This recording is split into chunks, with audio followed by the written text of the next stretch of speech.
Welcome back to सुबह सवेरे पाकिस्तान। नाज़रीन, हम वापस आ चुके हैं और हम बात करेंगे उन लोगों की जो कि दूसरों की खिदमत करने में अपना वक्त गुजार देते हैं, ज़िंदगियां गुजार देते हैं। जज्बा इंसानियत से सरशार, ज़ख्मों और ज़ख्मियों की मसीहाई करने वाली नर्सेज का आज आलमी दिन मनाया जा रहा है। शोबा सेहत में सबसे अहम किरदार अगर समझे हम तो डॉक्टर का ही नहीं है, सिर्फ मरीज़ों की हिफाजत, देखभाल, तीमारदारी वो नर्सेज करती हैं और इन नर्सेज का इसमें बहुत ही अहम किरदार है। और यही वजह है कि शोबा सेहत में नर्सिंग को जो है रीढ़ की हड्डी की हैसियत हासिल है और दुनिया भर में नर्सिंग का पेशा इसलिए भी मुकद्दस समझा जाता है क्योंकि नर्स जो है इन मरीज़ों का ख्याल रखते हैं जिनके अपने नहीं होते, जिनके अपने या तो पता ही नहीं होता या बीमारी के बायस वो पास आ नहीं रहे होते हैं, फिर भी ये नर्सेज जो हैं ये उनके पास मौजूद होती हैं। और आज के दिन नर्सिंग से मुंसलिक अफराद की खिदमात को खिराज तहसीन पेश किया जाता है और हम भी खिराज तहसीन पेश करते हैं इस शोबे के से मुंसलिक लोगों को, और साथ ही इस शोबे से वाबस्ता अफराद को दरपेश मसाइल पर भी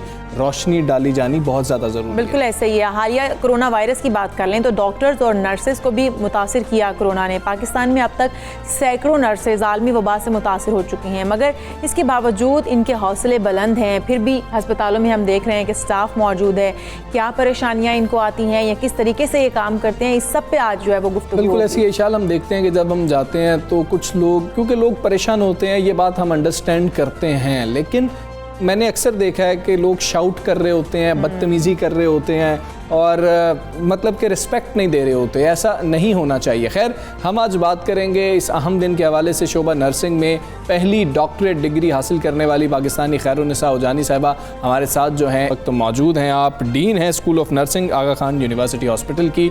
बहुत शुक्रिया आपका खैरुन्निसा उजानी साहिबा कि आपने सुबह सवेरे पाकिस्तान के लिए वक्त निकाला। आज का दिन आपको बहुत मुबारक हो। इस शोबे से वाबस्ता जो अफराद हैं उनको बहुत मुबारक हो। इस शोबे की अहमियत क्या है वो हमें बताइएगा। तो जैसे कि आप पहले बता रहे थे कि इस शोबे की अहमियत ये है कि ये जैसे कहा जाता है कि ये जो है हेल्थ सिस्टम का हार्ट है या उसकी स्पाइन है, रीढ़ की हड्डी कहा जाता है हेल्थ सिस्टम का नर्सेस को। क्योंकि देखिए, डॉक्टर का काम होता है कि डॉक्टर जो है वो इलाज बताते हैं कि ये दवाई खानी है, आपने इस तरह से लेना है, लेकिन उसकी जो एजुकेशन या उसकी जो डिटेल्स होती है वो काम एक नर्स का होता है। तो एक डॉक्टर के काम के साथ साथ नर्स का काम जो है वो बहुत कॉम्प्लीमेंट करता है। दोनों एक दूसरे के बगैर जो है वो सिस्टम में इनकम्प्लीट होते हैं। तो इस तरह से जो भी इलाज बताया जाता है या जो भी हिफाजती तदाबीर बताई जाती हैं, खाने के बारे में, चलने फिरने के बारे में, वो सारी डिटेल्स जो हैं वो एक मरीज़ को एक नर्स की तरफ से मिलती हैं ताकि वो अपनी सेहत को बेहतर से बेहतर बना सके। सही। अच्छा खैरुन्निसा साहिबा, ये भी बताइएगा क्या पाकिस्तान में इस शोबे को उतनी अहमियत दी जाती है जितनी दी जानी चाहिए?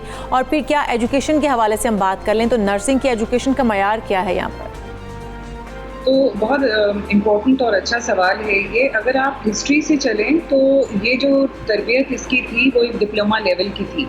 तो किसी भी प्रोफेशन में अगर डिप्लोमा तक पढ़ाई ख़त्म हो जाए तो उसके आगे अपॉर्चुनिटीज़ बहुत ख़त्म हो जाती हैं, क्योंकि आगे जब पढ़ने को मौके नहीं है तो फिर लोग इसको क्यों अपनाएंगे।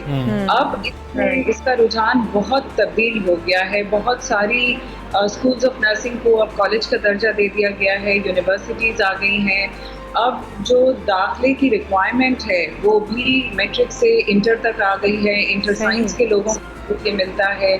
और एंट्री टू प्रैक्टिस जिसे हम कहते हैं कि जब आप दाखिल हो तो पहले वो डिप्लोमा होता था, अब BSc या बैचलर्स की डिग्री नर्सिंग में होती है, उसके बाद मास्टर्स, उसके बाद PhD। जैसे आगा खान यूनिवर्सिटी से मैं पहली PhD हूँ, ऐसे दो यूनिवर्सिटीज़ ने और पाकिस्तान में PhD ओपन कर दिया है।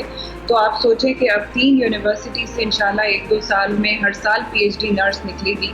तो जब इस तरह के मौके फराहम होंगे लोगों को तो फिर उसमें दाखिले का रुझान भी बढ़ेगा, क्योंकि लोग देखेंगे कि भाई आगे पढ़ाई के मौके बहुत हैं। जी ठीक है। इस रुझान की तो आपने बात की कि जो दाखिले का रुझान है, तालीम का रुझान है, वो तब्दील हो रहा है, लेकिन हम अवामी रवैये की बात करें तो वो उसमें भी कुछ रुझान तब्दील होता हुआ आपको नज़र आ रहा है। कई मसाइल हो जाते हैं, काफ़ी आर्गूमेंट हो जाते हैं, लोग बदतमीज़ी करते हैं।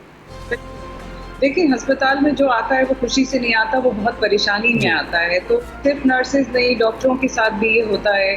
मगर उसको डील करने के लिए जब आप ज़्यादा पढ़े लिखे और प्रोफेशनली बेहतर होंगे तो उसको हैंडल करने की भी आपको तरबियत ज़्यादा बेहतर दी जाएगी। तो बहुत अवेयरनेस आवाम में भी आएगी और हेल्थ केयर वालों में भी आएगी कि इस परेशानी का सबसे बेहतरीन अमल क्या हो सकता है। अच्छा, जैसे बेसिक कम्युनिकेशन की बात है, बात किस तरह समझाया जाए, कोई अगला परेशान है उसकी परेशानी को सुन के कैसे जवाब देना, ये सब तरबियत का पार्ट बन जाता है। ठीक हो गया। अच्छा, मैं बिल्कुल वही बात करने जा रही थी जो कि आपने इसका जवाब दिया कि इसकी ट्रेनिंग होती है बाकायदा तौर पे। मैं देखती हूँ अक्सर हॉस्पिटल्स में हम लोग विज़िट करते हैं तो हम देखते हैं कि जिस तरह से पेशेंट एक नर्स के साथ पेश आ रहे, वो तो एक रवैया हम देखते हैं, उम्मीद रवैया, वो परेशान होते हैं, लेकिन नर्सेज जिस तरीके से ट्रीट कर रही होती हैं पेशेंट को और जिस तहम्मुल मिजाजी का मुजाहिरा किया जा रहा होता है वो ट्रेनिंग का हिस्सा है। हम ये देखते हैं कि मसाइल भी बहुत सारे हैं, जिस तरह से नर्सेज और हम पैरामेडिकल स्टाफ को देखते हैं, अक्सर हम एहतजाज भी उनका देखते हैं हो रहा होता है। मसाइल क्या हैं जो अभी तक गवर्नमेंट के सामने नहीं आ सके हैं, जो कि इदारों के सामने आने चाहिए, वो भी बताइएगा हमें। देखिए, मसाइल यही होंगे ना जो बेसिक हर शोबे का हिस्सा होते हैं कि आगे बढ़ने के मौके दिए जाएं और कॉम्पनसेशन, जिसको हम तनख्वाह या क्वालिटी ऑफ लाइफ की चीज़ें कहते हैं, तो दो तीन मेजर चीज़ें होती हैं कि तनख्वाह उतनी दी जाए जो मार्केट में कंपैटिबल हो, जो कंपेयर हो सके कि भाई एक इदारा इतना दे रहा है दूसरा इतना दे रहा है, या कम से कम इतनी लेवल ऑफ तनख्वाह हो जिससे एक बेसिक इंसान की एक अच्छी लेवल ऑफ ज़िंदगी निकल सके। एक कॉम्पनसेशन हो गया, एक करियर में आगे बढ़ना हो गया कि जिस तरह एक्सपीरियंस बढ़ रहा है या कोई बाहर से पढ़ के आया है या कोई ट्रेनिंग लेकर आया है, तो उस तरह की मौके फराहम करना प्रमोशन के और आगे बढ़ने के।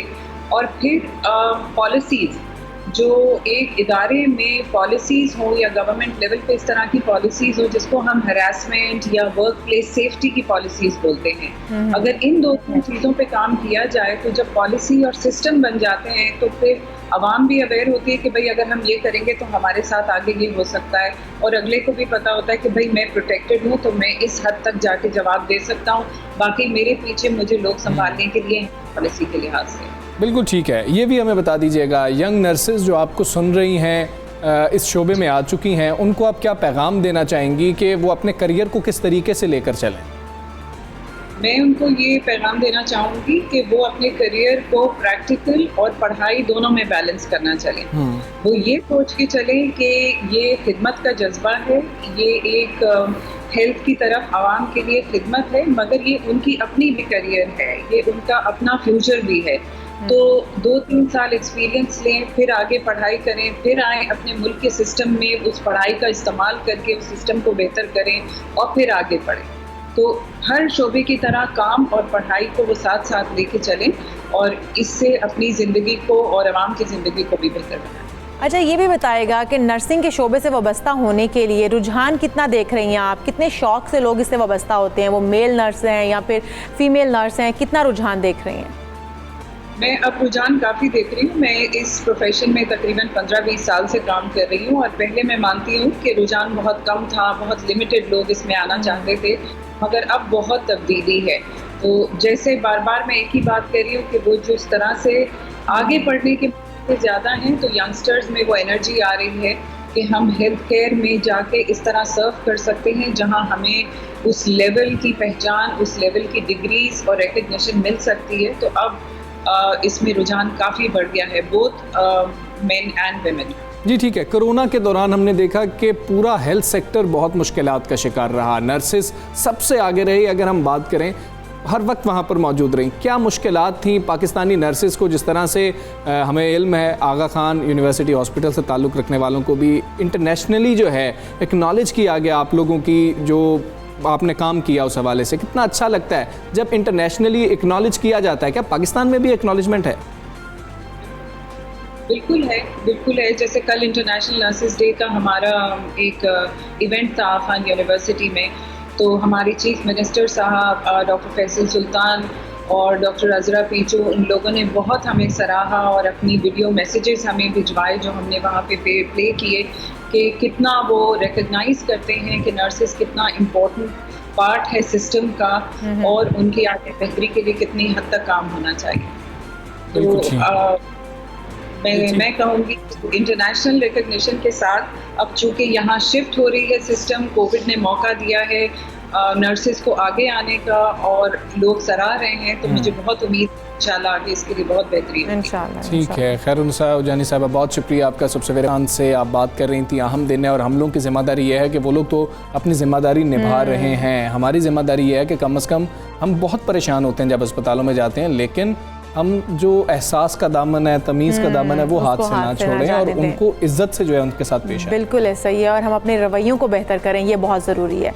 मेरे ख्याल में हमजा हम आगे बढ़ते हैं, बढ़ें आगे और कल की कॉल्स की बात करते हैं। बिल्कुल कॉल्स की बात कर लेते हैं। आपका वज़ीर आज़म आपके साथ। वज़ीर आज़म इमरान खान ने एक बार फिर आवाम से बराह रास्त गुफ्तगू करते हुए उनके सवालों के जवाब दिए हैं। वज़ीर आज़म ने फ़ोन कॉल लेने से पहले आवाम से एक बार फिर कोरोना वायरस से बचाव के लिए SOPs पर अमल करने की भी अपील की है। और कैसा लगता है कि जब आप ये देखें कि मुल्क का वज़ीर आज़म आपकी एक कॉल पर है? हाँ, और एक कॉल पर है, और फिर आपसे जो सबसे पहली अपील है वो फिर कोरोना के हवाले से ही की जा रही है। उन्होंने ये कहा कि इंशाल्लाह पाकिस्तान में वैक्सीन बनाने से मुताल्लिक भी आप लोगों को खुशखबरी दी जाएगी, और मुल्क में कानून की बालादस्ती से मुताल्लिक सवाल पर भी वज़ीर आज़म का कहना था कि तारीख़ में जो कौम ऊपर गई है वो कानून की बालादस्ती लेकर आए थे और हम स्टेटस को और माफिया से लड़ रहे हैं। वज़ीर आज़म साहब ने क्या कहा वो सुनाते हैं आपको। एक डेमोक्रेटिक लीडर नवाज शरीफ ने डंडों से सुप्रीम कोर्ट के ऊपर हमला किया।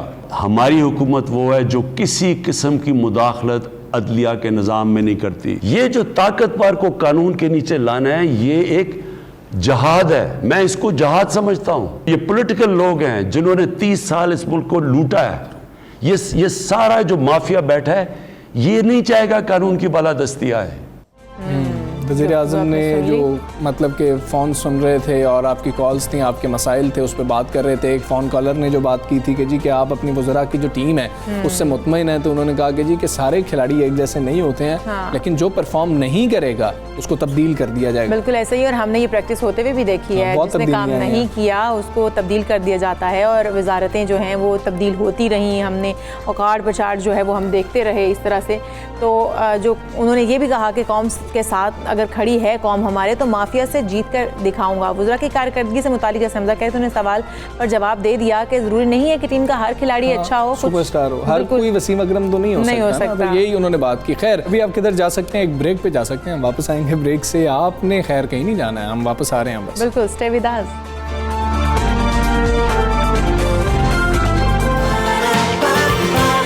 सुबह सवेरे